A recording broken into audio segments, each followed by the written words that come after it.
Selamat pagi adik-adik mahasiswa.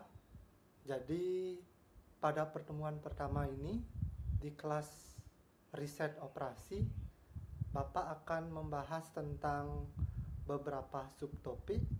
Yang pastinya topik dari pertemuan pertama ini adalah tentang penjelasan awal apa manfaat dari kita belajar riset operasi, terus metode-metode umum yang akan kita gunakan di dalam kelas riset operasi.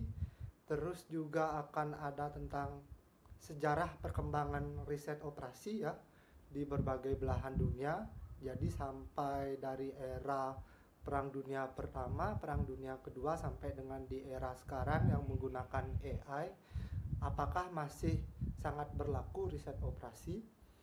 Terus ada beberapa hal tentang menghubungkan riset operasi dengan, tentunya karena kita di ranah manajemen, riset operasi ini adalah sebagai tools untuk mengambil keputusan manajemen. Dan beberapa sifat keputusan itu akan Bapak jelaskan nanti di pertemuan pertama ini. Baik, Bapak akan menampilkan slide PDF dari materi kita, yakni materi tentang pengertian riset operasi dan apa sih sebenarnya riset operasi itu yang mesti adik-adik mahasiswa pahami terlebih dahulu. Sebagai pendahuluan, Bapak akan tampilkan slide materi tentang pertemuan pertama ini.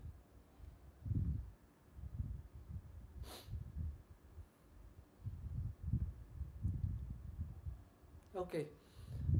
Selamat datang di kelas Bapak riset operasi. Jadi perkenalkan, Bapak bernama Wayan Satya Pariana Buditama. Bapak dapat dihubungi melalui email berikut. Dan pokok bahasan kita pada pagi hari ini adalah tentang riset operasi dan strategi keputusan manajemen yang bisa kita ambil dalam hal keputusan riset operasi itu sendiri. Ya, pengertian riset operasi. Jadi riset operasi atau kita singkat dengan RO atau dalam bahasa Inggrisnya dikenal sebagai Operation Research adalah bidang ilmu yang menggunakan teknik analitik sebenarnya ya.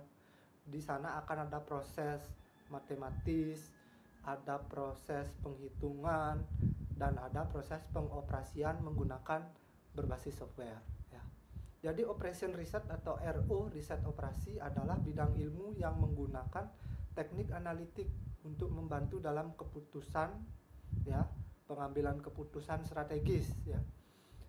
RO biasanya berfokus pada pemodelan ya. Jadi kita membuat model mana yang memberikan efisiensi biaya, model mana yang memberikan keefektivitasan produk, keefektivitasan pengambilan keputusan ya. Selain pemodelan, RO atau riset operasi juga berfokus pada analisis dan juga berfokus pada solusi dari masalah kompleks yang melibatkan sistem manajemen yang besar ya. Jadi menurut Operation Research Society di United Kingdom atau Great Britain, riset operasi itu adalah penerapan metode ilmiah ya. Jadi di sini ada tanda kutip metode ilmiah sebenarnya untuk masalah yang kompleks itu perlu diselesaikan ya. Jadi dalam pengelolaan sistem, baik itu terkait manusianya, terkait bahannya ya, terkait juga mesinnya, bisnisnya, atau bahkan ada masuk unsur eksternal seperti pemerintah. Oke. Intinya riset operasi itu adalah membantu atau tools untuk membantu kita dalam menemukan solusi yang optimal, bukan maksimal, bukan minimal, tetapi optimal. Optimal ini sebenarnya untuk menyelesaikan masalah-masalah yang ada dengan menggunakan pemodelan matematis ya. Jadi perlu dipahami bahwa pembelajaran kita satu semester ke depan lebih banyak kita akan bermain dengan menggunakan model lebih banyak juga kita akan belajar menggunakan software ya. Jadi mungkin nanti akan Bapak suruh adik-adik mahasiswa mendownload beberapa software yang tentunya terkait dengan riset operasi ya. Karena riset operasi ini adalah sebuah metode sebenarnya untuk mencari solusi yang optimal, bukan minimal, bukan maksimal, tetapi yang optimal. Optimal ini bisa dalam bentuk mengefisiensikan biaya ya, mengefektivitaskan sistem antrian ya, memperbaiki flow pembuatan produk, itu biasanya ya.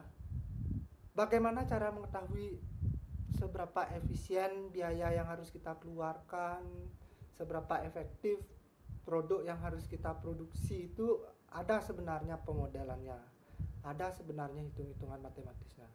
Dan perhitungan matematis tersebut sebenarnya dapat dihitung ya, dapat dihitung menggunakan software yang nanti kita akan rangkum, kita bahas, kita kemas di mata kuliah riset operasi. Oke. Sejarah dan perkembangan riset operasi. Sebenarnya riset operasi memiliki akar sejarah yang cukup panjang, dan bahkan manusia atau nenek moyang kita pada zaman dulu tidak notice sebenarnya mereka sudah menggunakan istilah riset operasi.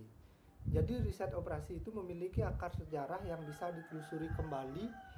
Startnya itu mulai dari Perang Dunia Kedua ya, di mana para ilmuwan digunakan untuk ya, jadi ilmuwan ini kan manusia, jadi menggunakan manusia pun sebenarnya sudah masuk ke dalam kita menggunakan riset operasi ya. Jadi para ilmuwan itu digunakan untuk mengoptimalkan operasi militer pada zaman Perang Dunia Kedua ya. Sejak saat itu RO telah berkembang pesat, terutama dengan munculnya teknologi komputasi dan big data. Dalam konteks modern pun RO tidak hanya terbatas pada militer atau industri besar ya. Jadi di zaman modern seperti sekarang, riset operasi itu tidak hanya sebatas dimiliki oleh industri besar ataupun militer, tetapi juga dapat digunakan di dalam berbagai sektor ya, seperti kesehatan, seperti logistik, seperti keuangan, dan bahkan startup yang kecil pun mulai menggunakan metode riset operasi untuk pengambilan keputusan mereka sebenarnya, adik-adik mahasiswa ya. Nah, apalagi ditambah dengan integrasi kecerdasan buatan atau AI, yang which is sebenarnya adik-adik mahasiswa itu sudah khatam mungkin lebih dari Bapak. Jadi tahu beberapa software AI, tidak hanya ChatGPT, mungkin AI akan membantu 80% penulisan skripsi kalian ya.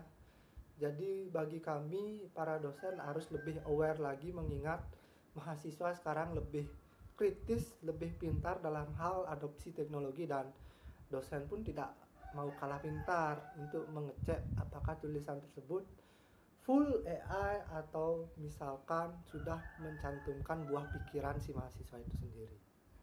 Kembali lagi ke topik, jadi AI dan integrasi kecerdasan buatan ataupun machine learning dalam riset operasi juga mampu memberikan dampak atau memungkinkan membuatkan analisis yang lebih mendalam dan prediksi yang mungkin lebih akurat ketimbang kita menghitung manual.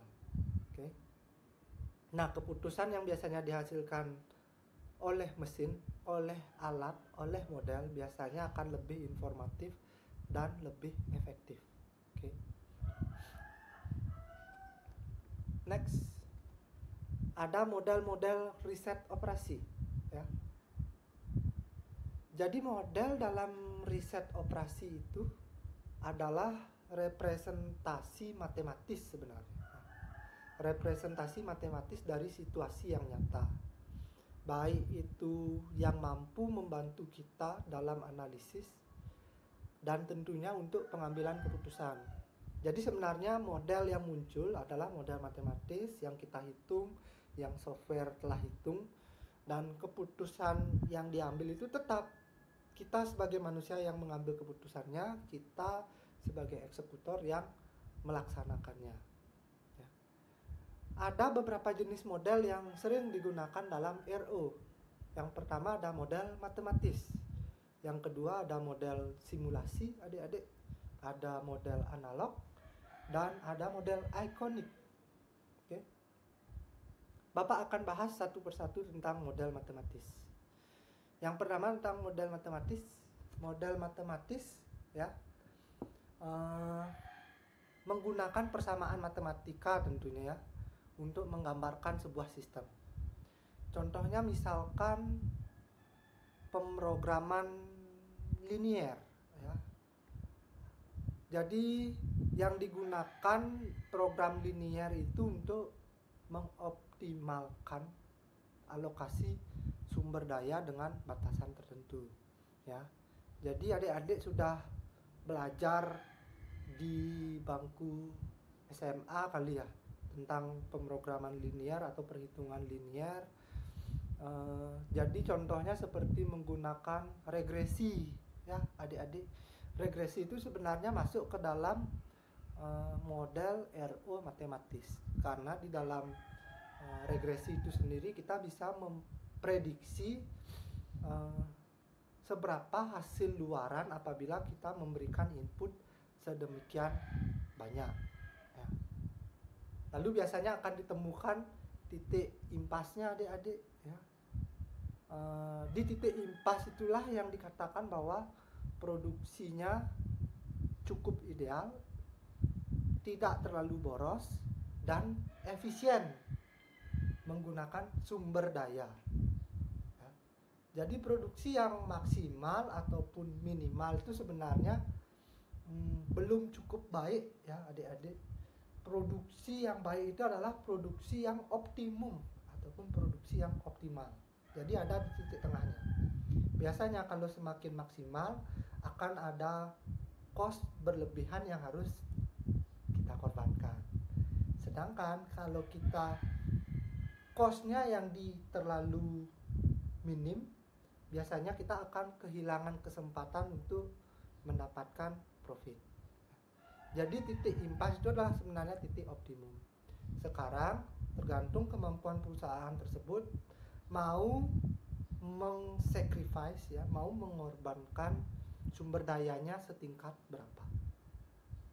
Itu yang pertama tentang model matematis. Ada yang kedua tentang model simulasi. Nah, kalau model simulasi ini menggunakan komputer untuk mensimulasikan operasi dari sistem nyata untuk melihat bagaimana perubahan dalam variabel input yang kita inputkan di software dan bagaimana input yang kita berikan dapat mempengaruhi output. Biasanya kita tidak akan menghitung manual lagi karena sudah di dalam model simulasi ini langsung ditampilkan. Seperti contoh misalkan bentuk layout pabrik itu boleh menggunakan software POM namanya POM ya. Jadi dengan bentuk pabrik yang huruf U atau huruf L ataupun huruf linier ya. Jadi satu garis, bentuk mana yang akan memberikan angka yang paling optimal.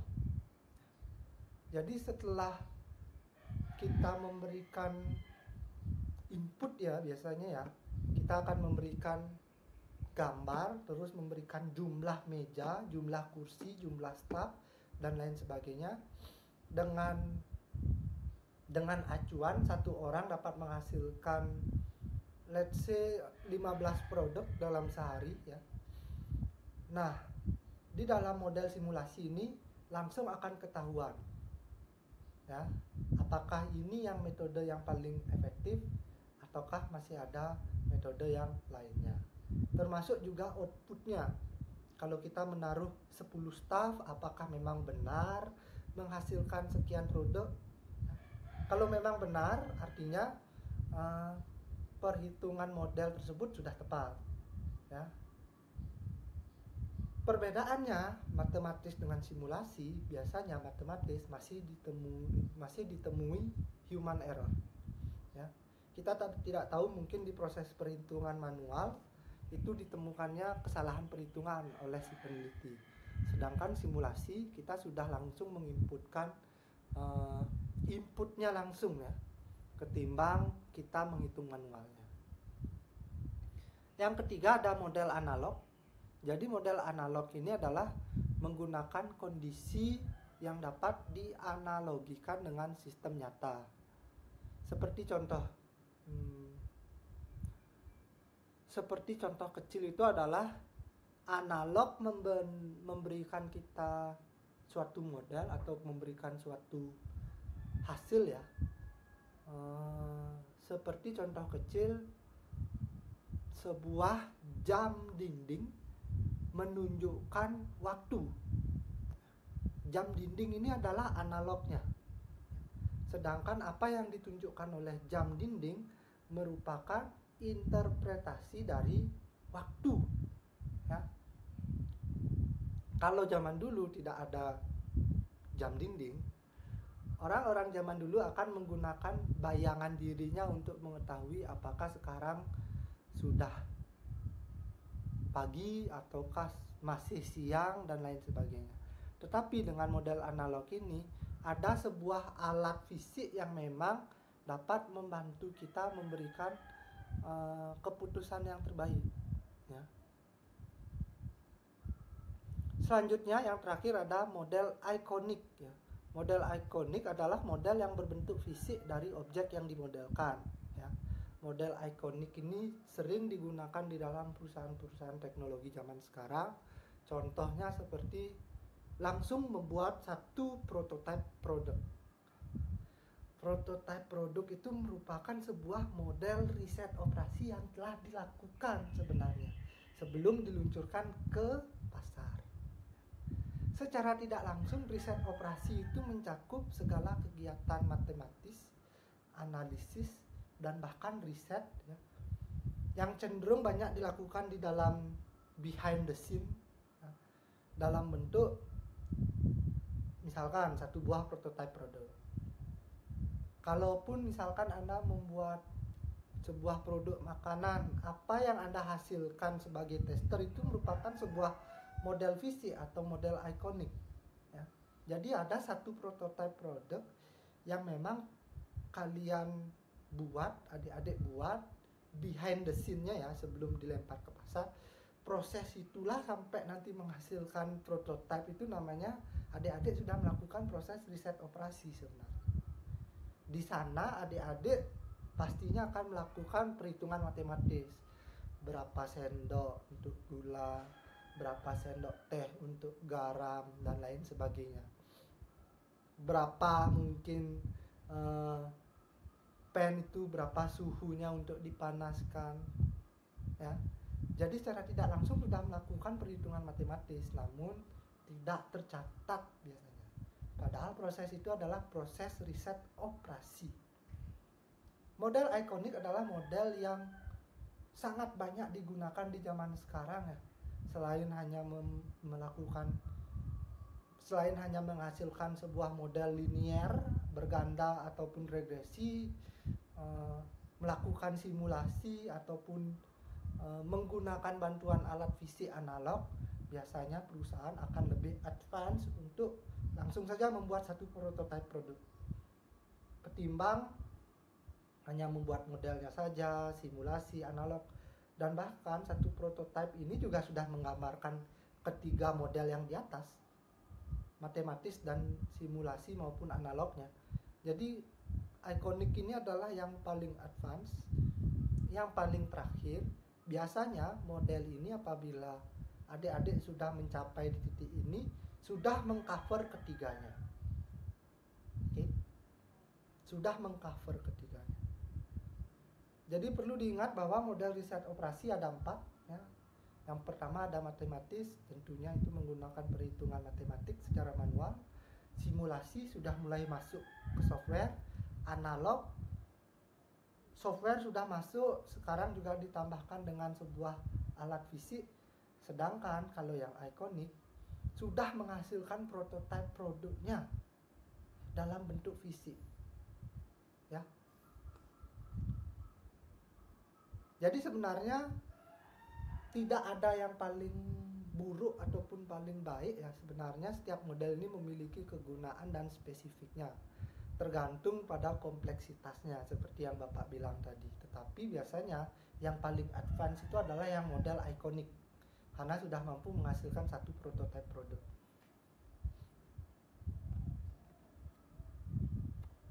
Next, ada metode riset operasi, ya. RO menggunakan berbagai metode untuk menyelesaikan masalah, ya. Seperti metode-metode berikut yang paling terkenal biasanya digunakan di dalam RO itu. Yang pertama ada pemrograman linear, terus ada teori antrian, ada simulasi seperti yang tadi Bapak jelaskan di awal, ada teori gaming atau permainan, dan optimasi non-linear.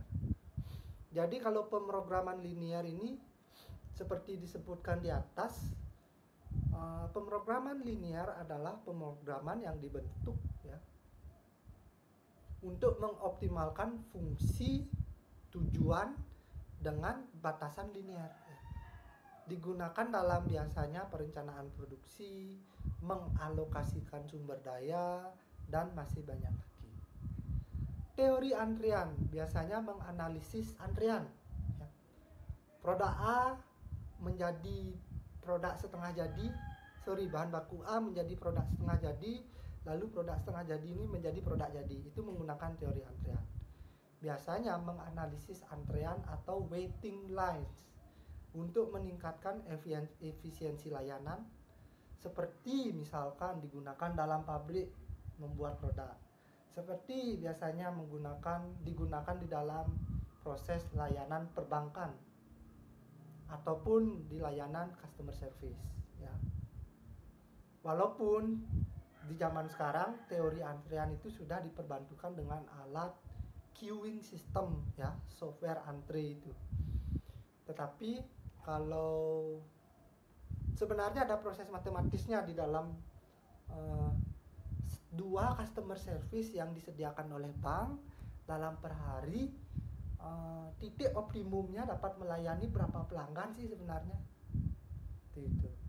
Dengan adanya perbantuan software antri, ya, queuing software ataupun aplikasi untuk membooking antrean itu, pihak bank dapat menganalisis per hari, per bulan, bahkan per tahun, ya, bahwasannya untuk melayani 10 customer misalkan perlu disediakan berapa staff, ya. Satu staff dapat melayani berapa customer, begitu biasanya teori antrian. Teori antrian akan menjawab pertanyaan-pertanyaan seperti itu. Terus ada metode simulasi. Metode ini memungkinkan untuk melakukan pengujian sistem, ya, dalam kondisi yang berbeda, ya. Biasanya metode simulasi ini akan digunakan di dalam sektor logistik dan di sektor supply chain management. Selanjutnya ada teori permainan atau gaming theory yang digunakan untuk membuat keputusan dalam situasi yang kompetitif, di mana hasil tergantung pada keputusan yang dibuat oleh pesaing. Ini banyak digunakan dalam sektor pemasaran biasanya, apalagi menjadi produk nomor 2 gitu ya, nomor 3, tidak menjadi brand top of mind dari si consumer itu sendiri. Jadi menggunakan teori permainan itu sangat efektif dengan tujuan melihat apa yang sebenarnya dilakukan oleh kompetitor utama. Yang terakhir ada optimasi non-linear. Untuk masalah yang tidak dapat disederhanakan menjadi bentuk linear, metode ini biasanya digunakan untuk menemukan solusi optimal, ya, dalam kondisi yang lebih kompleks. Linear, ya, program linear dan optimasi non linear itu berbeda hal. Linear biasanya cenderung modelnya sudah kita temui, ya. Jadi tinggal masukkan input berapa, hasil outputnya berapa, lalu kita representasikan, atau lalu kita bahas hasilnya. Oh, jadi dengan menaruh input sekian, output yang didapatkan adalah sekian, sehingga nilai optimum untuk memberikan input adalah sebanyak sekian. Ya, seperti itu. Non-linear tidak sesederhana seperti itu. Kebanyakan optimasi non-linear ini dihadapi oleh perusahaan skala global yang memiliki berbagai akses sumber daya, memiliki banyak konsumen, memiliki banyak produk, sehingga dia harus membuatkan suatu macam model, tidak hanya model matematis saja, melainkan sudah memiliki software tersendiri, ya, sudah memiliki prototipe produk, sehingga non-linear itu tidak dapat diaplikasikan lagi karena terlalu kompleks. Sedangkan linear ini cukup digunakan, kita cukup menggunakan program linear yang memang modelnya sudah kita ketahui, terus-menerus kita lakukan seperti itu job desk-nya. Jadi sebenarnya dengan dibuatkan model linear dan model regresinya, kita sudah dapat memprediksi. Next ada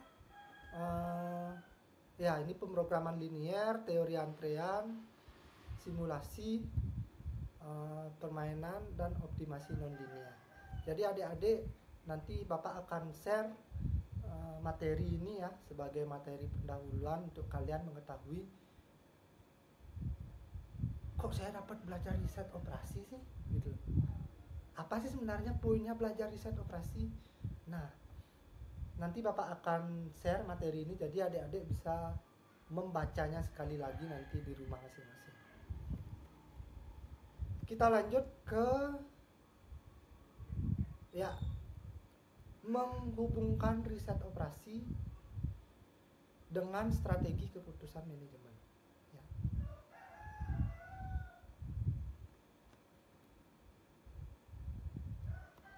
Ya.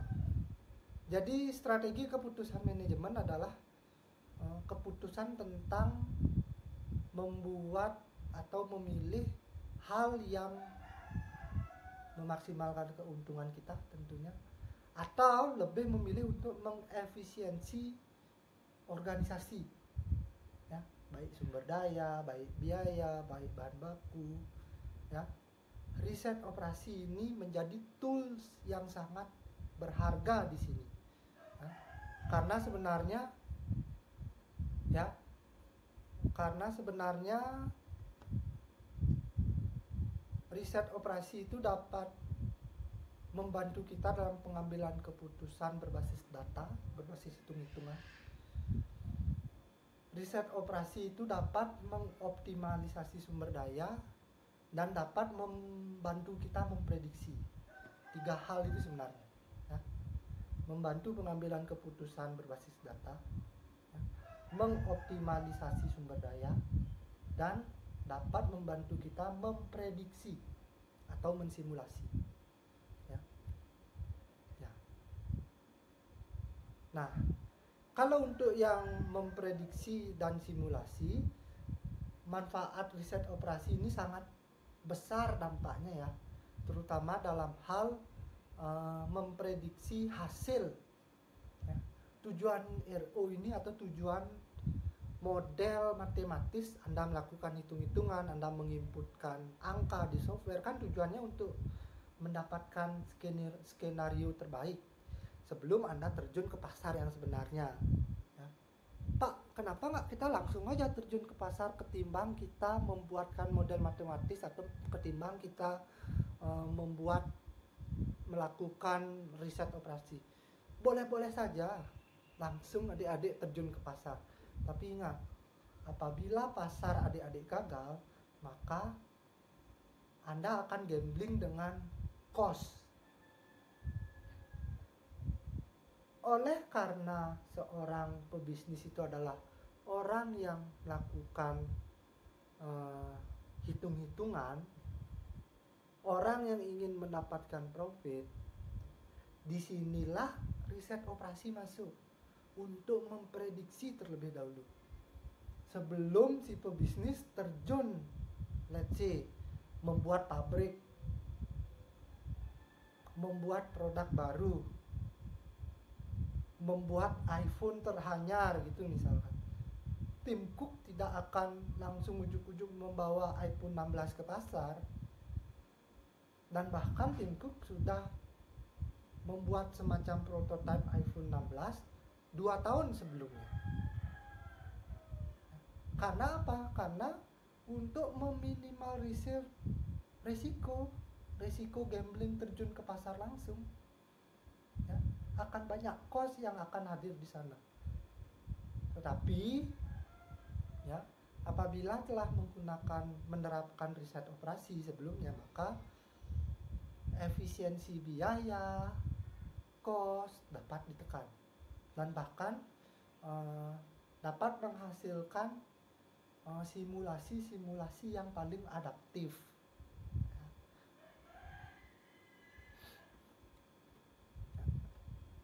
Terus riset operasi juga dapat membantu peningkatan kualitas layanan atau servis. Seperti yang Bapak jelaskan di awal, di industri perbankan juga menerapkan riset operasi namun dalam bentuk sistem antrean. Di sini dapat memberikan peningkatan kualitas dalam hal customer service. Saya per hari itu sebenarnya dapat melayani nasabah berapa orang sih?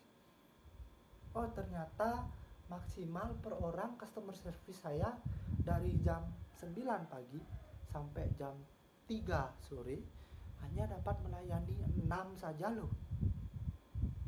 Nah, CRM atau relationship manager atau manajernya akan sudah memplot dia.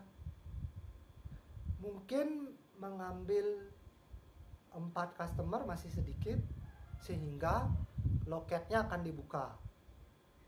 Mungkin mengambil 7 customer si CS masih sanggup. Namun kalau lebih dari 7 ya, akan mengakibatkan si CS tersebut kelelahan, sehingga akan menimbulkan cost yang tidak terlihat, seperti si CS tidak akan masuk di hari berikutnya ya. Jadi relationship manager harus membuat schedule masuk kerja berubah lagi. Harus memanggil CS dari cabang sebelah mungkin untuk datang. Dan ternyata titik optimum untuk melayani sebanyak customer itu adalah 6 customer saja. Di sana merupakan titik paling optimum seorang CS mampu melayani customer ya. Sehingga nantinya CS tidak akan kelelahan, CS tidak akan capek begitu ya, tidak, mentalnya tidak terganggu, mental health-nya karena digeruduk oleh nasabah seperti itu ya. Jadi secara tidak langsung LO itu dapat membantu kita merancang meningkatkan kualitas pelayanan atau services.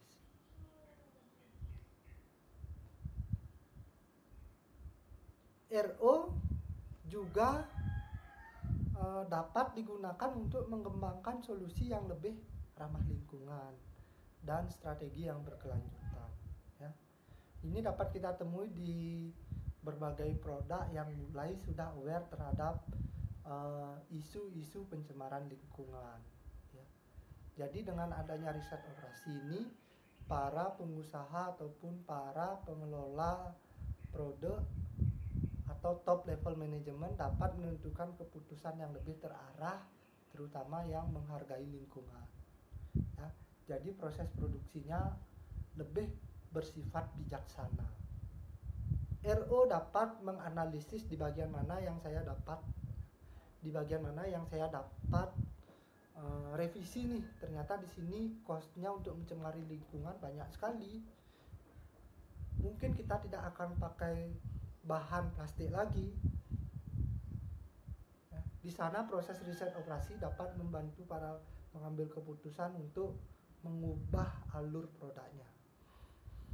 Bayangkan apabila Anda langsung terjun ke produk tanpa melakukan langsung terjun ke pasar tanpa melakukan riset operasi terhadap produk adik-adik itu sendiri. Ya. Kesimpulan, ya, jadi dengan demikian RO tidak hanya membantu dalam menyelesaikan masalah yang ada, tetapi juga dalam mempersiapkan organisasi untuk masa depan dengan strategi keputusan yang lebih cerdas dan adaptif. Ya. Integrasi RO dalam strategi manajemen menjadi semakin penting di dunia yang semakin kompleks dan dinamis ini.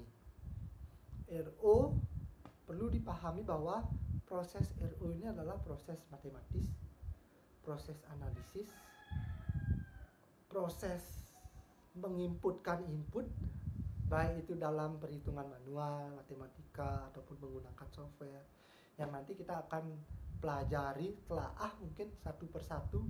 Kalau menghitung matematis, contohnya bagaimana, kalau softwarenya apa, terus mungkin adik-adik di kelas Bapak ini ya, Bapak tidak akan melakukan perhitungan matematis manual sebenarnya, karena RO modern sebenarnya sudah di-provide oleh software. Alangkah baiknya di kelas Bapak akan terapkan metode yang lebih penting itu adalah bagaimana adik-adik membuat keputusannya, memilih keputusannya, ketimbang menghitungnya, karena menghitung akan dibantu oleh software. Jadi dengan apa yang Bapak nilai nanti itu adalah apakah keputusan yang dipilih oleh mahasiswa ini menghasilkan produk sekian, mempekerjakan CS di bank sejumlah sekian, sudah tepat atau belum? Kalau dia sudah tepat, alasannya apa? Ya. Jadi lebih ke telaah selanjutnya, instead of oh, saya mendapatkan angka ternyata 6 saja, Pak. Sudah, that's it, 6. Jadi tidak tahu 6 itu maksudnya apa. Kalau 7 misalkan apa artinya? Kalau misalkan cuma 3 saja artinya apa? Kalau 3 si CS cenderung tidak optimal, jadi loket harus dibuka. Ya. Kalau 7 atau 10 gitu misalkan, si CS ternyata sudah kelelahan sehingga loket harus ditutup. Risiko yang akan muncul adalah titik 2 ini. Nah, telaah seperti itu yang lebih penting di proses riset operasi. Mungkin juga nanti Bapak akan memberikan semacam role playing ke adik-adik untuk membuat prototipe produk, tergantung nanti perusahaannya bergerak di sektor apa. Jadi adik harus membuatkan deskripsi prototipe produknya. Di dalam membuat proses prototipe itu pasti ada angka dan perhitungan matematis yang muncul secara tidak langsung. Ya. Jadi dengan angka dan perhitungan itu hasilnya berapa dan kenapa angka itu muncul. Kenapa tidak angka 7 seperti CS tadi? Kenapa tidak 4 saja? Kalau 7 apa yang terjadi? Kalau 10 apa yang terjadi? Kalau sudah terjadi, apa yang harus dilakukan oleh manajernya? Jadi telaah selanjutnya itu lebih penting. Oke. Jadi sekian materi pendahuluan tentang riset operasi. Kita akan bertemu di pertemuan selanjutnya. Bapak ucapkan sekian dan terima kasih.